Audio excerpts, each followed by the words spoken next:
He is my favorite iteration of Bond, and I think it's because of the complexity he's brought to the character and the vulnerability and the sort of the brutal sort of potential for violence.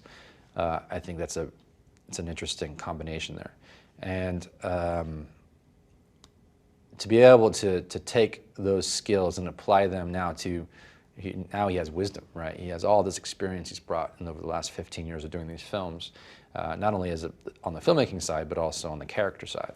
And there's a lot to play with there in terms of how interesting and how multifaceted of a character he is now.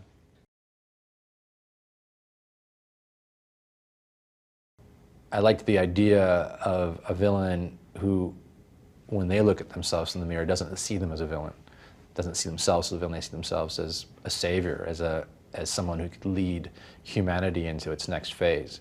And I thought Rami, with all his complexity and his intelligence, and you can see that intelligence in his face and his eyes and the way he thinks, you know, it's there. And he was the perfect person to sort of take those ideas for that character and run with it. So those were our initial conversations, and we had a sort of dialogue going back and forth, and as the character sort of came to be what it was, he was a part of that the whole way. I'm very excited with it. They're allies, they're capable people, individuals in their own right, who are completely equal to him in terms of what they're offering for the mission they're on. For me, it was essential to get the characters right. So that was the first step. Really dig into Bond. Where is he? What's it like being retired for 5 years? What does it feel like having seen all he's seen, all the trauma, everything, and to sit with that unprocessed in a sort of retired bubble, right?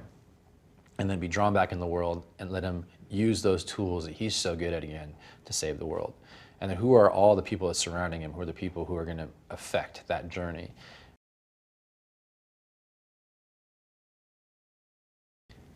I think the things you see in this Bond film, which people expect but are also very excited to see, are the cars, what the cars do, the gadgets, what's Q going to give him to save the world this time, what are the things we've never seen before, what are the impossible situations that he somehow finds his way out of.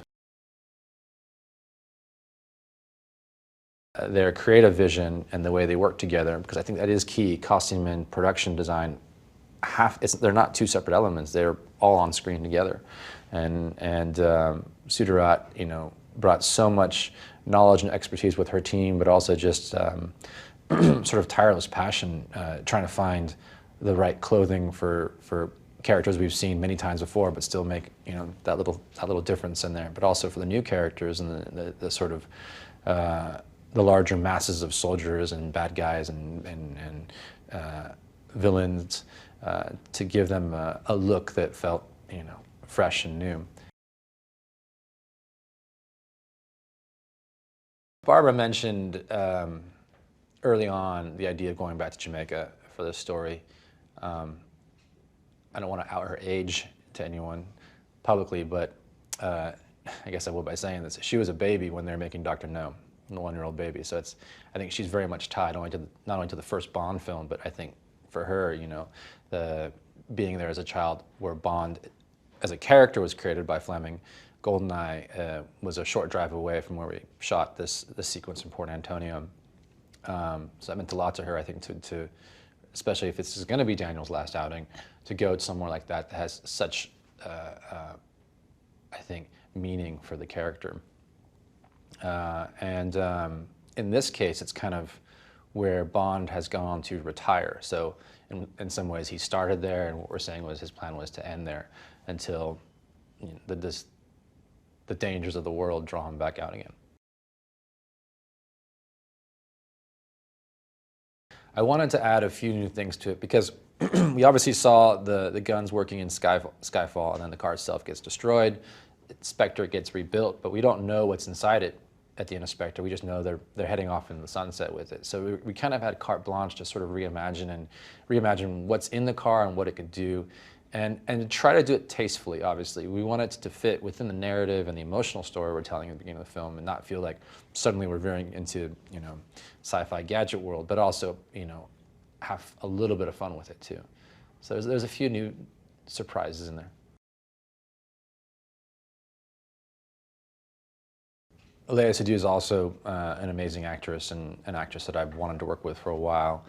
I think she's incredibly fascinating to watch on screen. The internal life is really strong.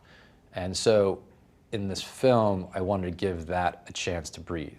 I wanted to see her in all her layers, be firing at once.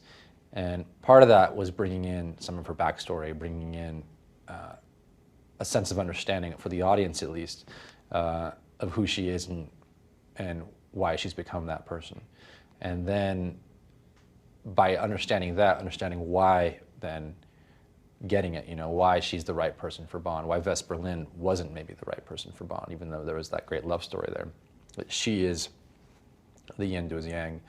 And the potential there, because of her backstory, it's almost like if you just drew from all the little snippets you had from Mr. White in the earlier films to what Madeline said in Spectre, there was a lot to play with to bring to the screen again and bring to life some of the stories we've heard, and then glimpse deeper truths, things that we didn't actually hear in those stories that are seeds to the ultimate danger in the film.